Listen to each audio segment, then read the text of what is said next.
shall expiate by freeing a slave before they resume intercourse. This is to admonish you. God is cognizant of everything you do. If you cannot find a slave to free, then you shall fast 2 consecutive months before resuming intercourse. And these unable to fast shall feed 64 persons. This is for you to believe in God and His messenger. These are God's laws, and the rejectors have deserved painful retribution. Those who oppose God and His messenger are doomed like those before them who were doomed. We have revealed clear revelations, and the disbelievers therein have deserved painful retribution. The day will come when God resurrects them, then informs them of everything they have done. God has recorded it, while they forgot. God witnesses all things. Do you not realize that God knows everything in the heavens and the earth? No 3 people can meet in secrecy without Him being the 4th. No 5 without Him being the 6th. No less than this, no more, without Him being there. Then on the day of resurrection, He will inform them of everything they did. God is fully aware of all things. Those who are prohibited from conspiracy then go back to it, conspiring sinfully, maliciously, and in defiance of the messenger. And when they come to you, they greet you not with God's greetings, and say to themselves, "Let us see if God will punish us for what we say." Their only destiny is hell, wherein they burn. What a miserable destiny. O you who believe, if you have to confer secretly, you shall not confer to commit sin, transgression, and disobedience to the messenger. You may confer only to work righteousness and piety. Beware of God, for you will be gathered before Him. Alright, we'll stop there. Alright, verse 1. God has heard the woman who debated with her about her husband and complained to God. Those among you who estrange their wives as if they were their mothers are doing wrong. Obviously, this is in the Quran for a reason. God, as the footnote says, a common statement by Arabian husbands who wanted to punish their wives was, "You are as forbidden to me in intercourse as my mother." Okay, it obviously applied to that point in time in history where this was a common thing, to where it needed to be said. But as we know, the Quran is for every day, and it applies at all times. So what these verses are saying, we should obviously take to heart. Okay. Those who estrange their wives in this manner then reconcile shall expiate by freeing a slave before they resume intercourse. This is to admonish you. There again, obviously we don't have slaves or things like this today, but the point is well taken about the relationship that should exist between a husband and a wife, and how regardless of the circumstances, how a person should treat his wife. Okay, if you cannot find a slave, then you shall fast 2 consecutive months before resuming intercourse. Like this is just straightforwardness here, telling the people of this applies to what they need to do to receive reconciliation. Okay, those who oppose God and His messenger are doomed like those before them who are doomed. We have revealed clear revelations, and the disbelievers therein have deserved painful retribution. Okay, this verse is just tremendous. When God says we have revealed clear revelations, and the disbelievers therein have deserved painful retribution, when He says clear, He means clear. The Quran is straightforward, and it says what it says is what it means. When you read it, you don't have to. I mean, it's so fully detailed that you don't have to look to any other outside sources to find the meaning of it. It's right there. The Quran is complete. You don't need the Hadith, the Sunnah, the Bible. Plus, the Quran confirms these previous scriptures, so there's no need for them, excluding the Hadith and Sunnah. So when you see people that are rejecting this on the basis of one thing or another, they truly deserve, or they will receive their due what they're doing. The day will come when God resurrects them, then informs them of everything they have done. God has recorded it while they forgot. God witnesses all things. This verse tells what a lot of verses have, and it's been well discussed in here in terms of God recording everything, and God knows everything that we do. Nothing goes without. Martha, you have sent the slave to the babysitter. I took pause.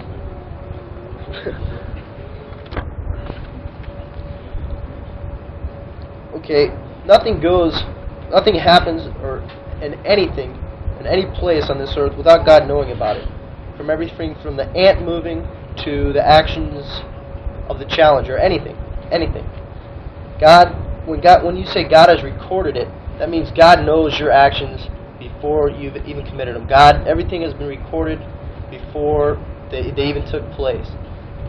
But when we say this, lots of times we know in the Quran that God controls everything here in this mosque, and God controls everything on the earth. But in the same sense, when you decide that you want to be a believer, you're making a covenant with God, and you have to hold up your end of the deal.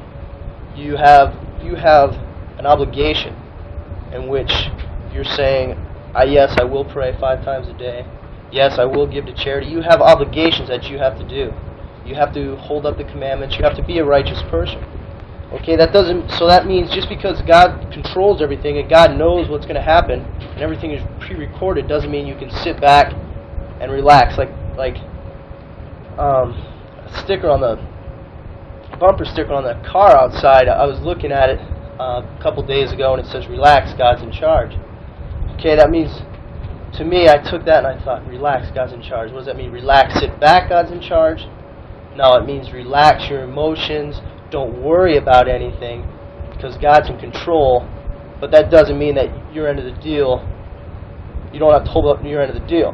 You understand what I'm saying? It's not like you can just, okay, well, we'll just relax and I'll sleep from 8 p.m. to 8 p.m. the next day. So we have an obligation to God, and that extends into everything we do. God wants us to be the best we can and to put forth the maximum effort into everything we do. I discussed this with Mr. Khalifa about, well, why should we want to achieve in everyday life? Why should we want to be a success? Why should a person want to go to college and get an education or make money or all these things? Because in retrospect, they're not really important. All that's important in this life is our relationship to God.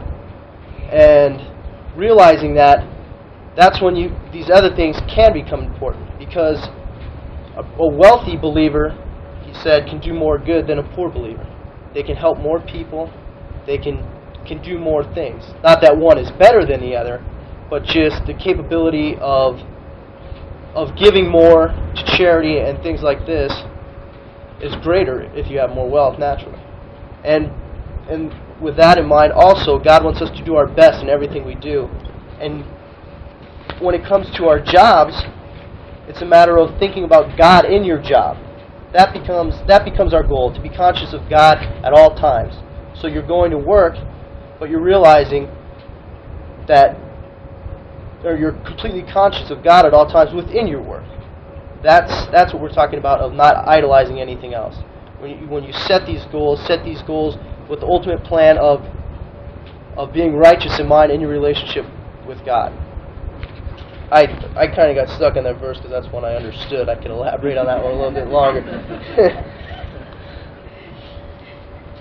Okay. Do you not realize that God knows everything is in heaven and the earth? No 3 people can meet in secrecy without Him being the 4th, nor 5. This goes along the same lines. God knows everything. God is completely cognizant of all things. You can't meet in private. You can't, it just, God knows everything. And everything is recorded. Okay, those who are prohibited from conspiracy then go back to conspiring sinfully, maliciously, and in defiance of the messenger. didn't really understand this. Those who are prohibited from conspiracy, who would that be? Prohibited from conspiracy. Conspiracy in terms of... Just meeting in secret. People in their privacy, they may plot things that may not be in harmony with the society, with the group. Okay, so in a society where you are prohibited from meeting in secret? No, let's say 3 or 4 of us are sitting somewhere and they say, let us not go to the picnic of the group tomorrow, let us go and invite some others to the Mount Lemon instead of the desert. So they're conspiring to break up the group. So this is the kind of conspiracy we're talking about. Okay. Conspiring sinfully, maliciously, and in defiance of the messenger. Then let us see if God will punish us for what we say. Here again, you see people testing God, and obviously, I mean, that's not the thing to do. Actually, we had these things happen here in the past, and those people are not here anymore. They're just troublemakers, and they want, silly things that just create disharmony in the group. And time proved that they were not really believers.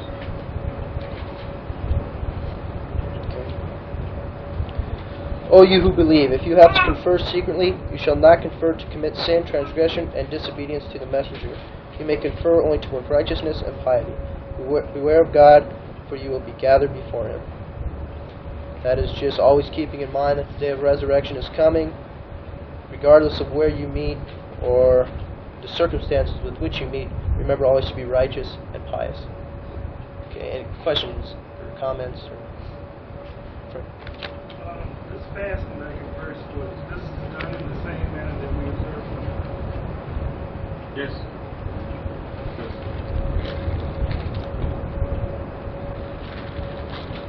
Okay, I think the custom of estranging the wife as if she's the mother is kind of unfair to the wife, especially in a society where there is polygamy and one wife is left hanging. She's not free to marry somebody else. She's not practicing, getting her rights as a wife. So God is ending that terrible practice.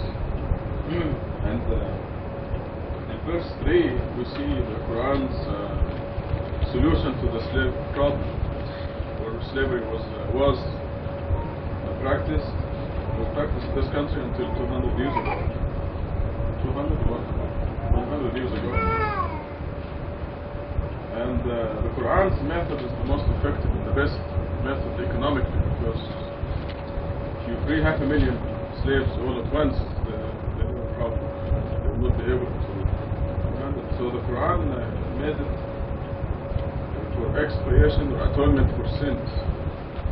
So it will be gradual. And Robert said we don't have any slaves, so it works. You know, the guy who was sitting in a bus or something, just clapping like this. Somebody asked, what are you clapping for? So he said, well, this keeps the elephants away. The guy said, there's no elephants. The nearest elephant is 3,000 miles from here, so see, it works. So there are no slaves now because this method works. And in the next verse it says, if you cannot find a slave, so if you don't have a slave of your own, you can always go and actually find the slave anywhere and pay for his freedom. Douglas? Do these verses also refer to situations where the wife estranged the husband? That a wife should not treat her husband as if he's her father, something like that. I don't think that custom exists. Although it is sometimes a de facto. It's called headache instead of. It's a de facto estrangement. I've heard that before.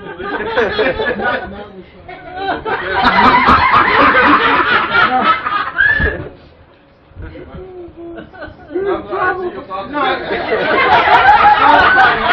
qualified. Oh boy. Oh boy. It is a very common problem. Sometimes it's the husband's problem, sometimes it's the wife's problem.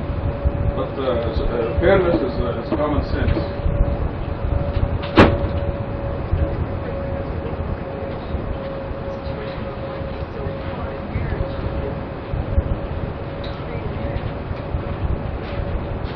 It's all common sense. These verses specifically deal with this practice that was terribly unfair, which is happening now. When I was in Saudi Arabia, I was listening to, they have a radio program where people write letters and complain. And this is their way of getting a solution, of getting somebody's attention. And you would be amazed how many problems there are where wives locked up for months, they don't even see their husband. But they sneak out a letter somehow to the radio station. It's a program that makes you cry. It's the problems they have. So this is the kind of problem that these verses address. It is a form of slavery, and maybe this is why the expiation is to free a slave. And then Robert said there are no slaves now, but the Quran provides alternatives. If you don't have a slave, you go find a slave and you free him or free her. And if this is not possible, which is not possible now, then you fast 2 consecutive months, which is indicative of the grossness of the offense. If you kill somebody by mistake, this is the expiation for killing somebody by mistake. And if you cannot fast 2 consecutive months, then you have to feed 64 people. It's the same as Ramadan. If you cannot fast in the month of Ramadan, you feed 1 poor person. For every day of breaking the fast. So you can see the wonderful system that God has put in. So this is for you to believe in God and His messages. These are God's laws. Because people who adhere to these commandments prove that they believe in God. And when we follow the commandments, we attain certainty. The obligations that Robert mentioned, these obligations are not for God's benefit, but for our benefit. And the best thing out of those obligations is attaining certainty.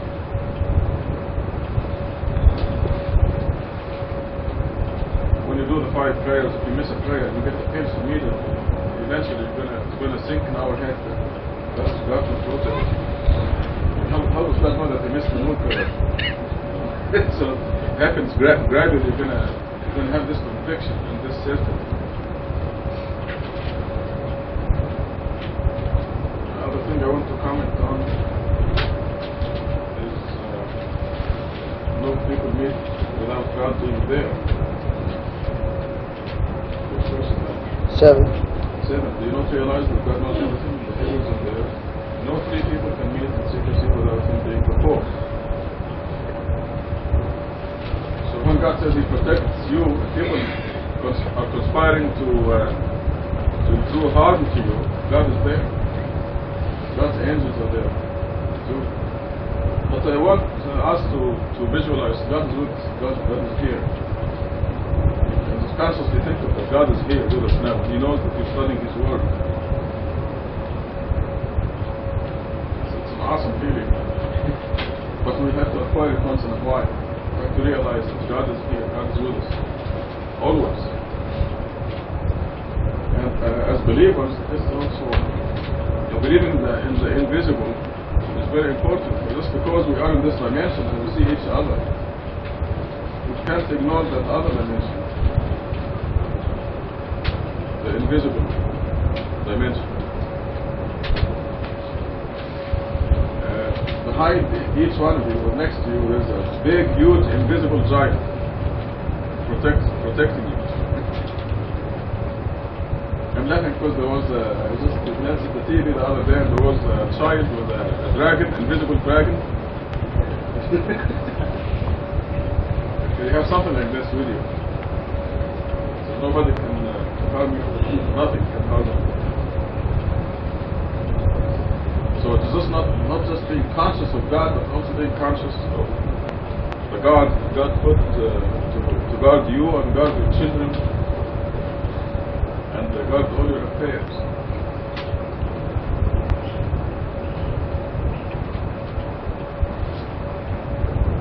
Prohibiting the conspiracy.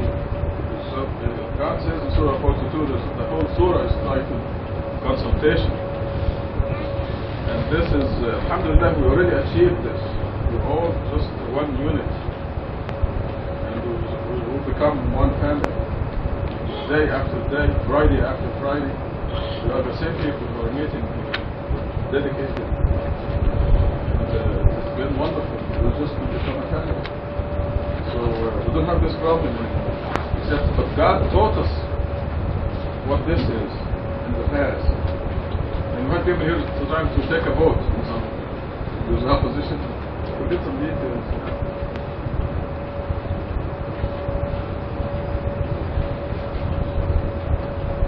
You remember what I'm doing?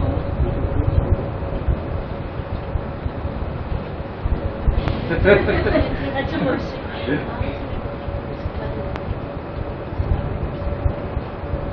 Yeah, we agree on that, yes. No, but that was opposition. There were people.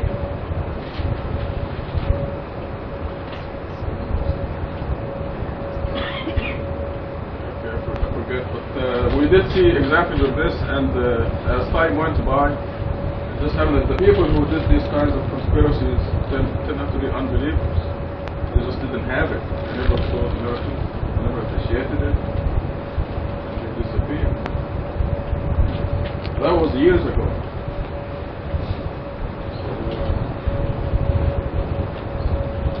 So this verses 8 and 9 remind us of being always united group, our affairs based on consultation. Satan is like the wolf. The wolf only attacks the straying sheep. Those are themselves. So if they break out from the group, Satan will take lead. Are there any questions on this? It doesn't have to be. Look at that. By the way, this surah, this is the only surah in the Quran. This is a certain piece of information on the side from the computer facts. This is the only surah in the Quran where the name of God is in every verse, at least once. This surah here, the only one in the whole Quran where every verse has the word Allah in it. This once. Some of the verses have followed them. 57 Allah. Say it again. 57. God, 57 times. In this Really? Oh, my goodness. Alright. Here's another piece of information. So these are the fine details that we are blessed to know. When the average so-called Muslim doesn't even know how many surahs are in the Quran.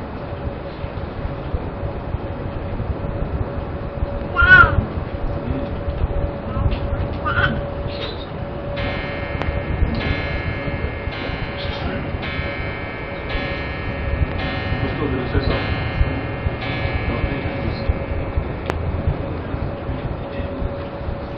Okay, if there are no questions, we'll go back to Robert. Oh, Abdullah. And 7, when God says about no three people can eat secrecy without him being the fourth. Then next one, literally it should come up like no 4 people being without being in the 5th, but jumps to 5. Actually, when you read it, you can't really notice it because it goes 3, 4, 5, 6.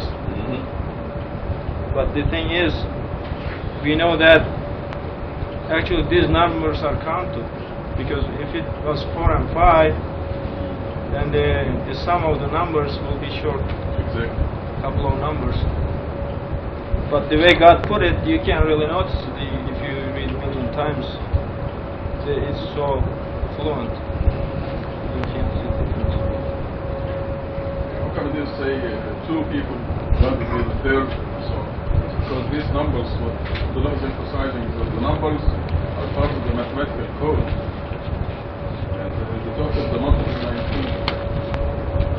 number of numbers and the total of the numbers. Actually, the reason that God didn't start from 2, because the verse ends with, it says nor less than this, nor more.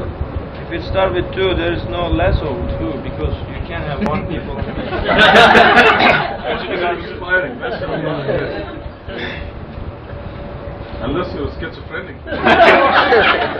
Conspire with yourself.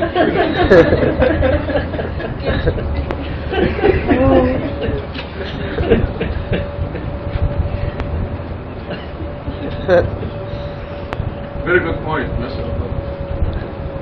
You see, no less than this nor more covers the whole range of the numbers.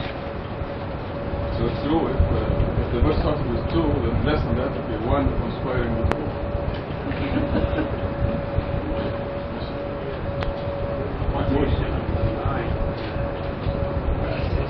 Disobedience to the messenger.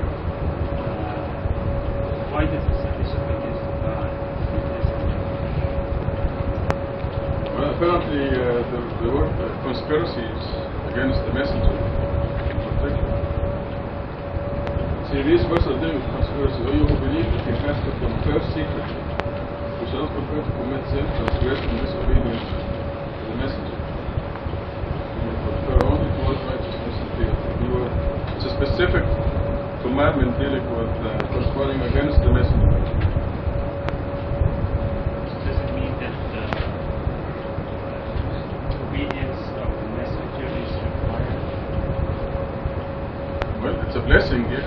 See, what is happening when there's a messenger, God is sending information to the whole group through the messenger. And the messenger himself is benefiting from this information, so it will save us a lot of trouble if we obey. This includes the messenger and the people, because this information comes to everybody. I see this on my last trip to Canada, for example. I mentioned the issue of the age of 40, and I assumed that everybody accepted it. But they didn't, and I ended up wasting so much time on it. And it's a blessing if the people have the understanding of, for example, this verse. They'll be so comfortable if they have the conviction and understanding. They will not waste so much time arguing back and forth, you know. Why 40? And, how can a person who's 35 go to heaven if he didn't do this and that? But it's a piece of information that got sent to us, and they gave us the proofs and the evidence and a number from the Quran. So a person who's blessed, God says it's a blessing because it saves us a lot of time. It's finished, it's closed.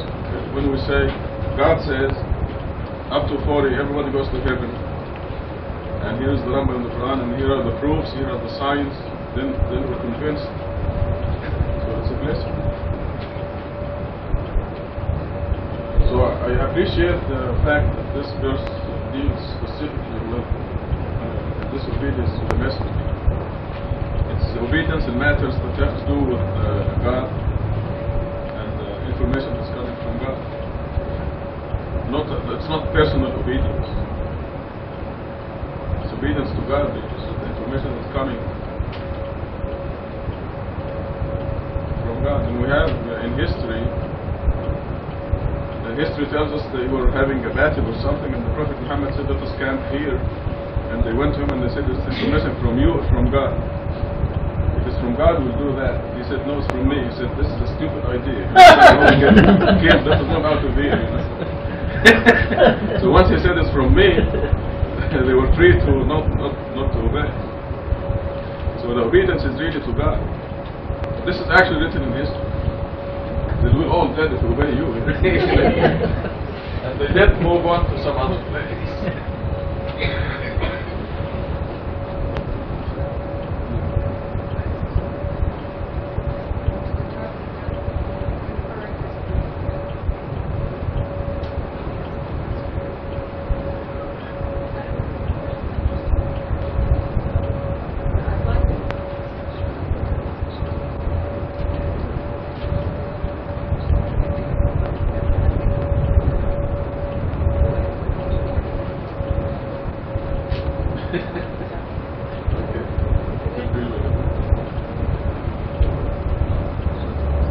Okay, we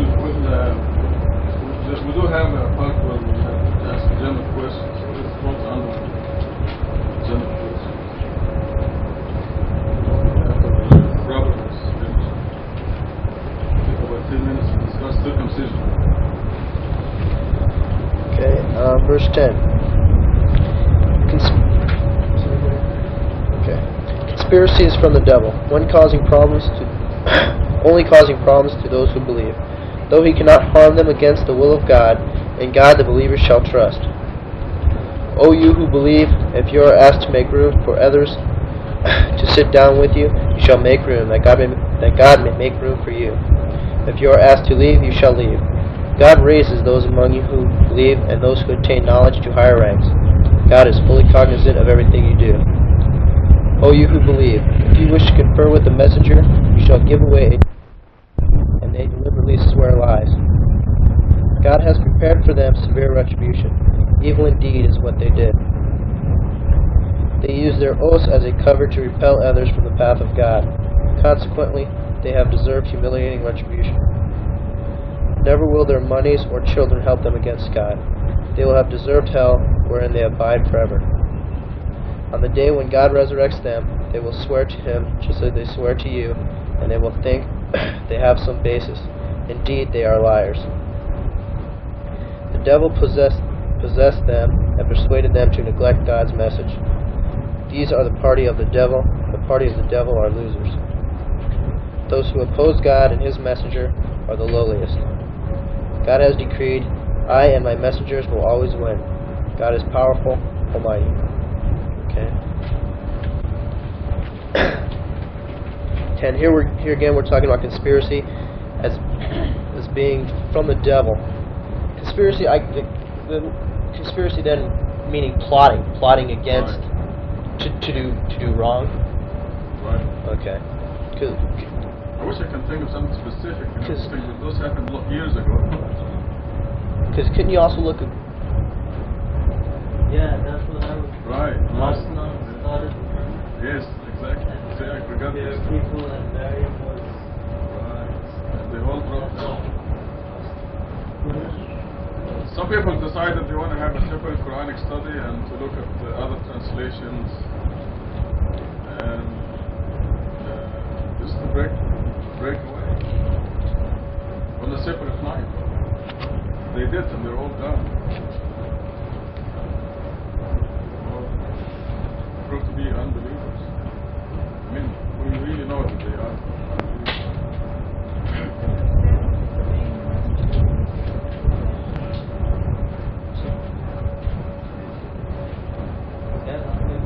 The action they took was like personally, was against you. You shouldn't be able to tell who comes to the mosque. You know, he was against totally you being in charge.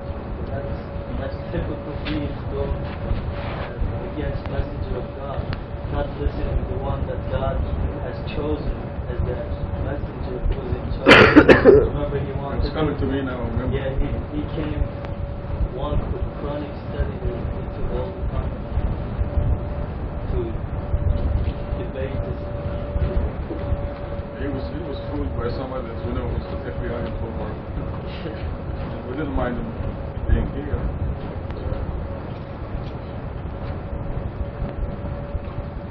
He fooled him, kind of.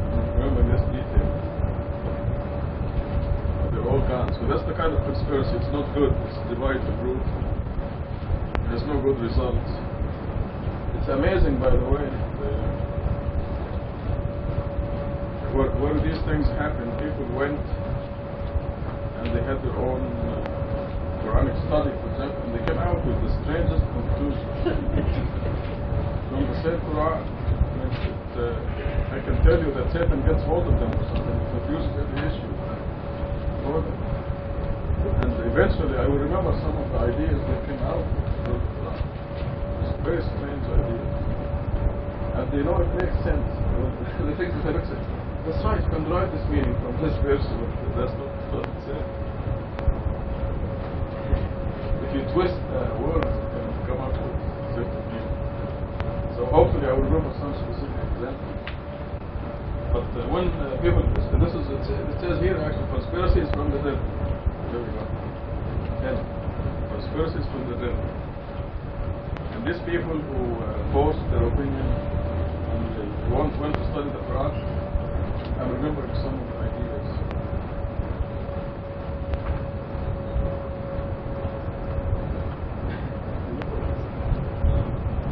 Yes. Oh yeah. Oh yes. Yeah. Oh my God. Oh, Yeah, listen to this. I'm gonna get a kick out of this. Yeah, thank you. You're Yeah, right. it's a good. The word they said that Saleh. Yeah, this came out of their group.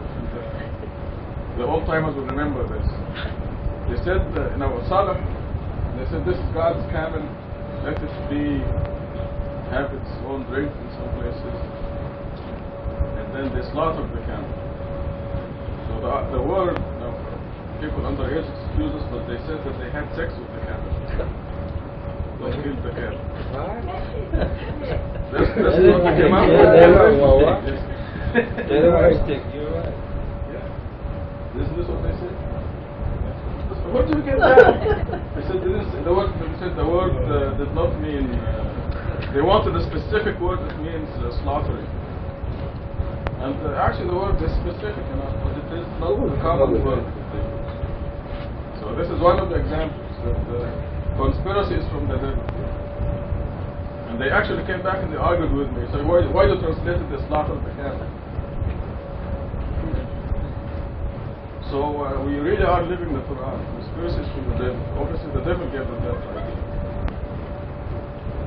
Also, the people were reading they were translating from the Quran in Arabic to English.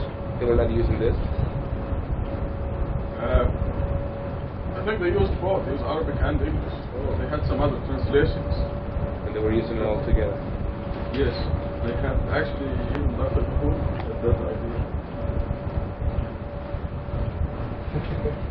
Martha, you know Arabic. The word is ma'aqaruh. And the word dabahuh. This is the slaughtering the camel. So the word in the Quran, what they did to the camel was the slaughter. So they said aqaruh, I mean having sex with the camel, not killing it. Perverts. That's what they are. Conspiracies from the devil. So this is what happens if we separate ourselves from the believers. The wolf gets us. Okay, back to Robert. Okay.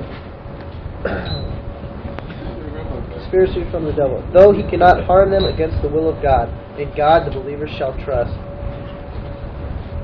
That's right there. Quite an impressive sentence. In God the believers shall trust. That right there should put everybody's mind at ease when you're worried about things of any matter, whether it be from daily life to anything.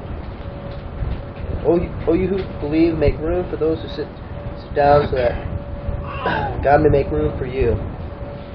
Now, to me, this verse, what I thought of it as being righteous when to make room for somebody else to sit down, you're showing respect. You let somebody else sit down, and that God will make room for you in heaven. This applied to. That could be from my background or something. That where clothe the needy, feed the hungry. This type of. That's what came to mind when I read this verse. I don't know if that's along the same lines, but that's how I applied it. Especially the part that God may make room for you. And I thought that was in terms of. Actually, it happened now. Literally, where's Errol? Did you find a place to sit down? Did you ask somebody to move? Did you have to ask somebody to move? Okay. But it's possible. He comes in and finds that there's nobody. There's no room. He asks somebody to please make room for him. You can take it literal or like Robert says. Also, think of it as be considerate. Exactly. Be kind to others. Exactly. Be considerate to others. It's a general principle. In other words, if you're nice to the people, do unto others like He'd have done to you, God right? would be kind to you Yeah. like He would be kind to the others. Okay. If your own comes say, will you please, would say, no, go find them. That's being inconsiderate, really. God raises those among you who believe and those who attain knowledge to higher ranks. Okay, there again, God raises those among you. In other words, God guides the believers, and people who attain knowledge, He brings them to higher ranks. Different levels of righteousness, and that's what raises them, that they have a higher level of righteousness. God is fully cognizant of everything you do. There again, when you see that at the end of the verse, then you can apply some of the other things in terms of He's fully cognizant of all your actions. In terms of that's why every little thing as to letting a person sit down and being righteous in that manner is only seen as a benefit to you. It's seen as a plus or as a credit, as we always say. O you who believe, if you wish to confer with the messenger, you should give away charity before you confer with him. Okay, I saw this as being another means for another situation where God allows us to give to charity. Just another situation where He says, if you have the money, before you confer with the messenger, give to charity. That's another situation where God is allowing us to grow, essentially. That's how I looked at it. Because underneath that He says, if you don't have the money, God is forgiver, merciful. So that's I looked at it as the situation where human beings tend to be greedy, and this is a way for us to give. Excuse. Right. Okay. If you have failed to give charity before your conference, repent thereafter. You shall observe the salat prayers and zakat charity, and obey God and His messenger. God is cognizant of everything you do. This is again just reflect upon your actions and repent. There are those who ally themselves with people who have angered God. They neither belong with you nor with them, and they deliberately swear lies. Okay, this is a very important verse in terms of aligning yourself with people who are believers like yourselves, so that you may also, so they will help you, I guess you would say, to grow yourselves. When you're around people who, as it says here, angered God or are disbelievers, their actions tend to be I'm not judging their actions. Some things that are said or done, you can look upon them as in a non-righteous light, which doesn't further your progress along the right path. You want to keep yourself on the right path. The best way to do that is align yourself with believers, or surrounding yourself with believers. God has prepared for them severe retribution. Evil indeed is what they did. Okay, this obviously refers to the angering of God in the above verse. Is there something? Is that what? Yes. Is there a specific thing that this applies to in terms of how these people angered God, or an evil indeed is what they did? Yeah, they align themselves with the enemies of God. Okay. Actually, we have examples of these. For people who would, for example, ally themselves. You told me about somebody who goes to the Islamic Center. Okay, the Islamic Center, they flagrant idol worshippers, don't devote their prayer to God alone. And you know that they anger God when they do this. They will not accept La ilaha illallah. You go there and tell them La ilaha illallah, they call you kafir. Makes sense.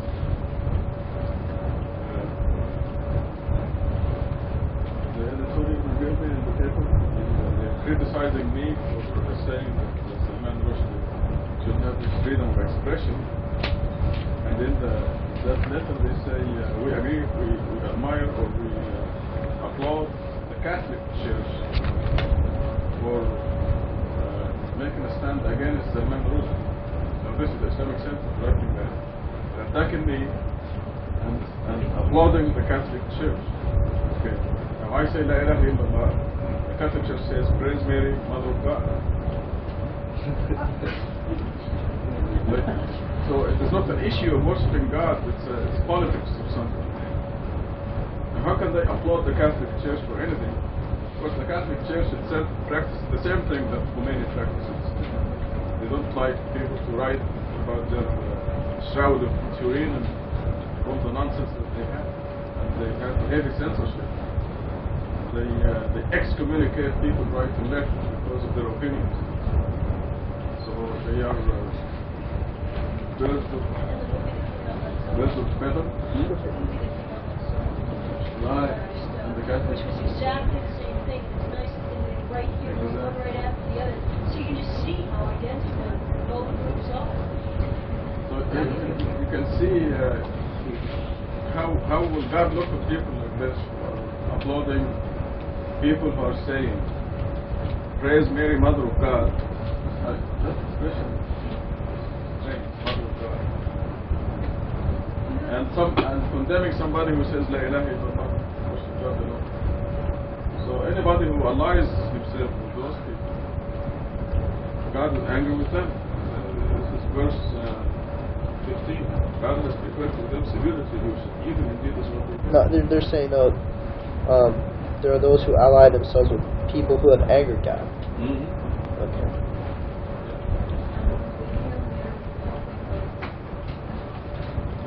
Yeah, the Hail Mary, Mother of God, loaded with the.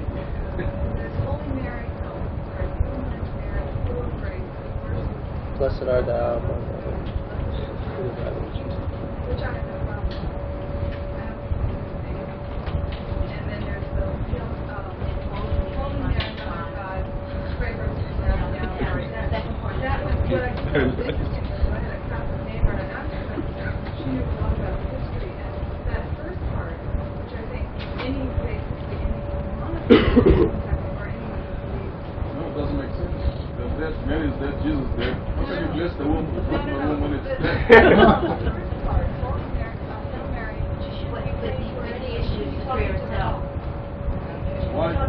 Why you do anything to Mary? Say anything about Mary? She's dead. She's great. I mean, she's in God's grace.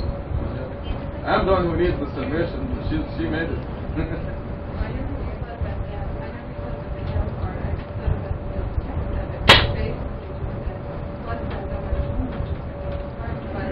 Why? She's dead. She's dead. Right.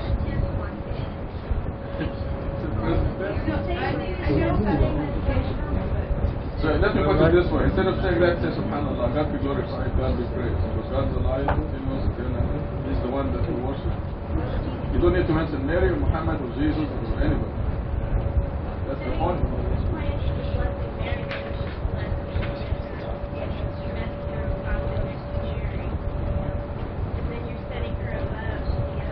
Bless yourself. We need it. Yeah. I need it. Want me to just read this last Please, God bless last me with verse guidance. and then get on with the other discussion? The fact that Muhammad is only a messenger, there's nothing wrong with that. But you shouldn't say it in conjunction with God, because then you should mention every prophet, every existed, and you don't even know. Because God has a commandment that says, do not make distinction among God's messengers. Excuse me. Do you let Robert finish? No, I just have. Should I just read this last verse? Because you wanted to discuss the other. Yes. Yeah, and then. Yes. No. Well, that's all right. There's only one verse left. Go ahead. Okay. Verse 22. Run for your life. You will not find people who believe in God in the last day befriending those who oppose God and His messenger, even if they were their own parents or children or siblings or family.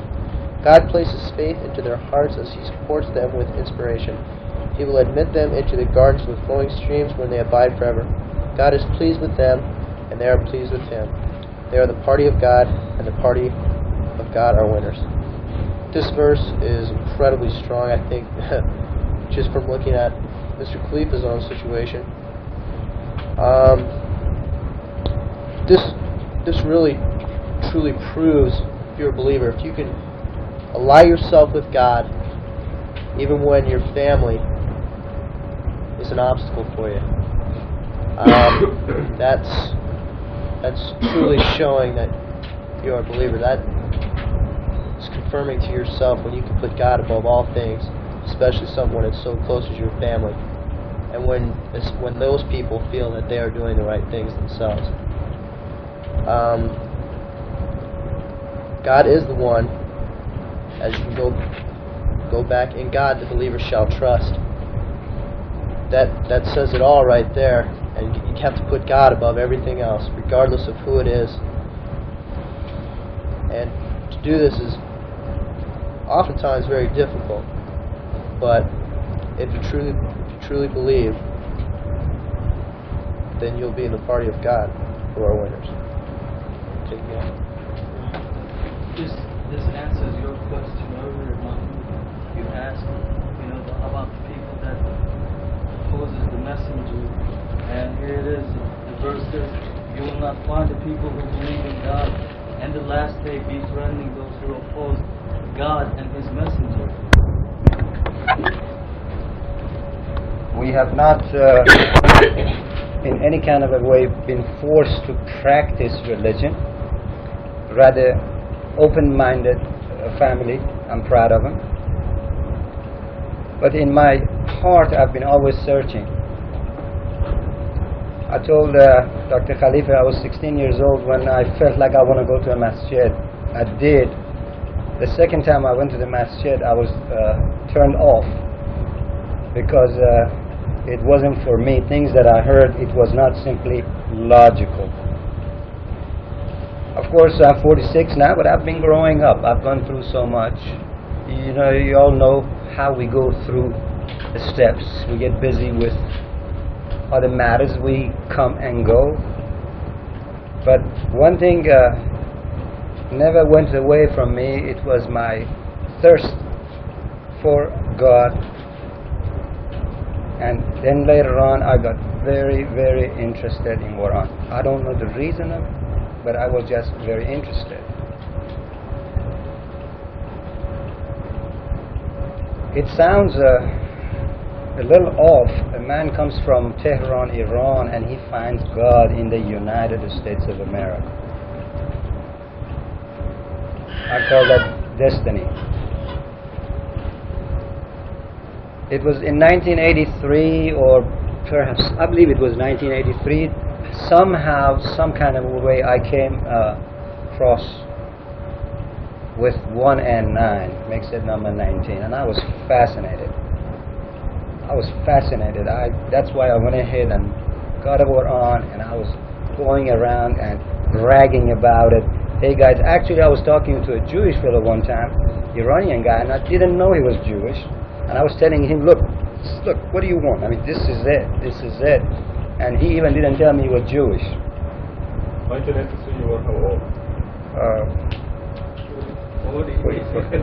Go on.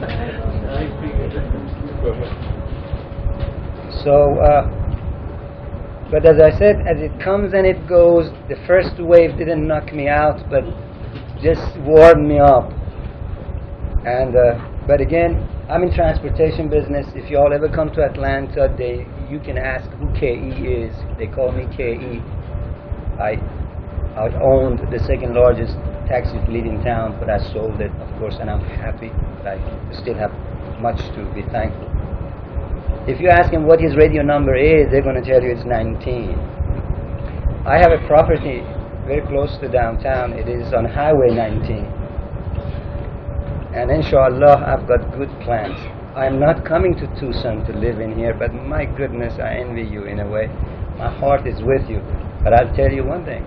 You will come to the masjid in Atlanta, inshallah. It was a few months ago. Again, I don't know what happened. I wanted Quran again. I mean, never gave it up, but this time I really wanted it. I wanted the Quran. So I went through my papers. I found the address of Masjid Tucson again, wrote a letter, asked for a few books, and I got them. But this time, it knocked me out. It knocked me out. I talked to Dr. Khalifa many times, a few times on the phone actually. And I told him, when I was telling him, I have no doubt, I never meant that, I never doubted you. When I was saying, I said, I don't doubt, I have no doubt that Quran is indeed that communication which is direct. I didn't know that he had made any announcement actually at the time. This came to me about max 4 weeks ago. But let me say this to you. Without even the announcement, I was intelligent enough to see that, my goodness, it's got to be something. Now, if you're all asleep tonight and tomorrow you see a flying saucer in here in Tucson, Arizona, and the crowds go around it and there's no door, you can't figure it out. Then all of a sudden somebody from the crowd steps forward and he goes towards it and does something and the door opens and he gets in it and he flies around and maneuver around and he lands it again. Don't you believe that somehow those who made the flying saucer taught him something? He got some kind of a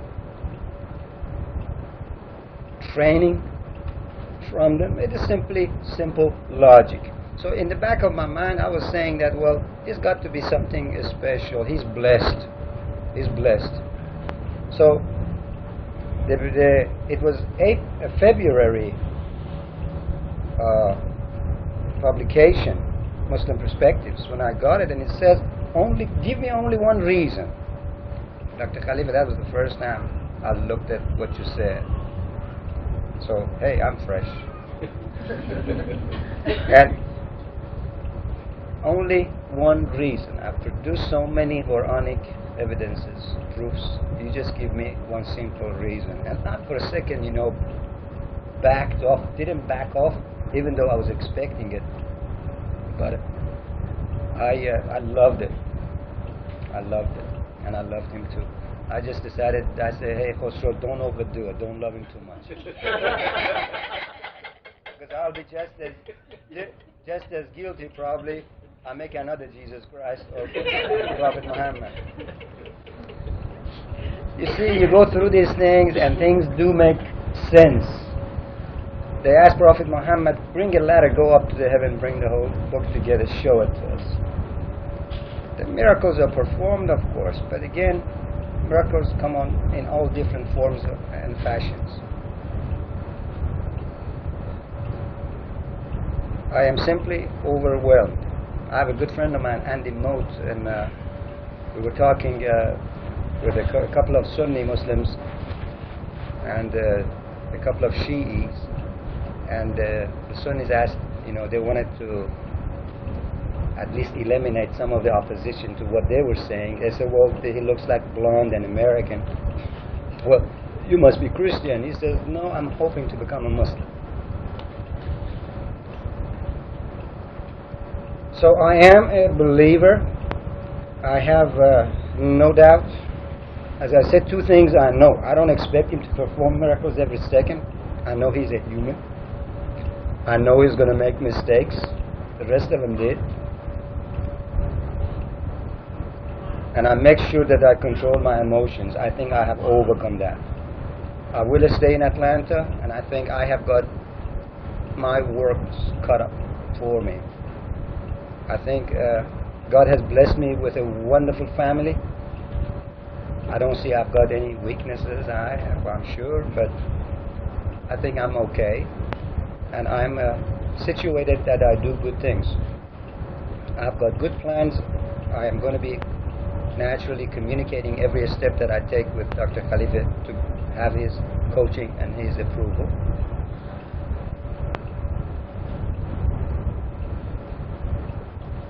And inshallah, I'm looking forward to the good things. I feel God. An experience that I'd like to share with you. I've been always strong in my life. my frame is not all that big, but even physically I've been strong. I cannot be intimidated. I do my prayer regularly. Guess since when? When I said, well, yes, he is indeed the messenger. So even when I was going to pray, I said, no, I got to get to the point. I want to know how I should pray exactly, because the prayer that I used to do was a little different, not a whole lot. So I waited until I got the tapes and everything. Since then, I have been praying 5 times a day.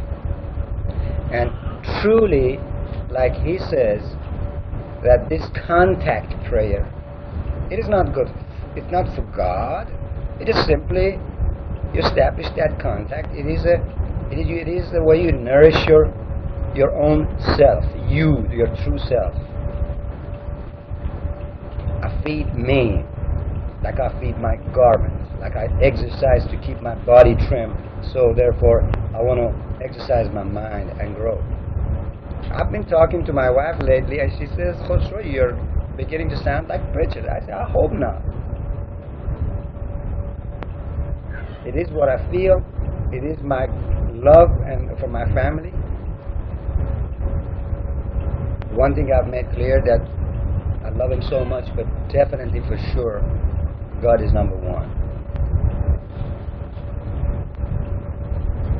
The experience I had, like Dr. Khalifa said, there's a giant next to you protecting it. Anybody doubts that? Anybody is doubting that? I go to the masjid on 14th Street and do my prayer, and since the time I prayed